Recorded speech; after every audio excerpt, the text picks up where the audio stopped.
Kosta eta hartutako erabakia izan da proposamenik egin ala ez egin. Bagenuen proposamenak egitearen aldeko arrazoirik. Herriaren erdia gutxienez, guk zer esango zain dago, badakite EAJaren proposamenak betikoenen, altsuenen babeserako egingo direla. Behar gorrian dauden horiek guztiak gure zain daude, beraiek babesteko zer proposatuko diegun zain. Gure lanik ez dugula egiten, aurpegiratuko digute jeltzaleek. Non egon zarete, zer aritu zarete, proposamenik eginez? Errazagoa da, egindako proposamenak justifikatzea, ez duzula egin justifikatzea baino. Baina balantzaren alde horretakoak pisuzko arrazoiak izan badira ere, beste aldekoak astunagoak izan dira eta haiek irabazi dute. Lehenengo arrazoia parte hartze falta.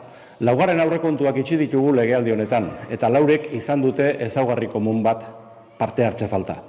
EH Bilduk iaz egin zuen alegin berezi bat, inkesta bat egin zuen herritarren artean, inbertsioetarako lehentasunak zertarako jarriko zituzketen galdetuz.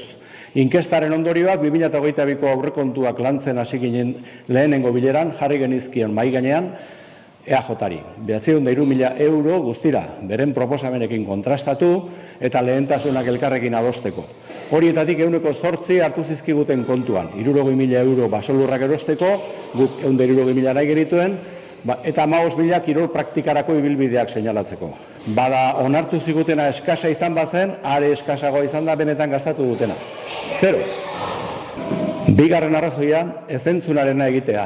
Izan ere, gure proposamen horiei buruz, etzen minutu bakar batean ere hitz egin bileretan.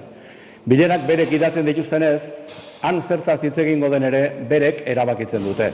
Eta gure proposamenei ezentzunarena egiten diete. Ezentzunarena bai. Gero, nahi dutenean edo komeni zaienean berenak bailiran aurkezteko inbertsio proposamen horiek. Hiri antolamenduko plan orokorra, berdintasun teknikaria, lehen aipatutako baso erosketa eta mendibilaldiak. Aurten, ezentzunaren egingo diet eta datorren urtean sartuko ditut. Hartara merituan neuretzat horrelaxe jokatzen dute. Hirugarren eta azken arrazoia zorroztasun falta. Azkenik aurrekontuak esekutatzeerakoan zorroztasun falta egotzi diogu gobernu taldeari. Adibide hau erabili dugu. Iazko inbertsio proposamenetan kirola taldean 15.000 euro aurreikusi ziren Ariztia Handi futbolzaleko belar artifizial aldatzeko. Bada behin betiko aurrekontua 680.000 eurokoa izan da. 45 aldiz handiagoa alegia.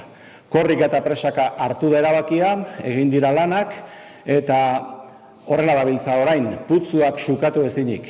Zergatik ez ziren 680.000 euro aurrikusi iazko aurrekontuetan lanak behar bezala behar diren azterketa teknikoak eta guztiak egin berme guztiekin horrela lanak behar bezala bukazitze zen eta futbolzelaia txukunago egon zedin, horra gure galdera eta horra gure arrazoiak aurtengo aurrekontuetan proposamenik ez egiteko. EH Bilduren arrazoiak horiek dituzue.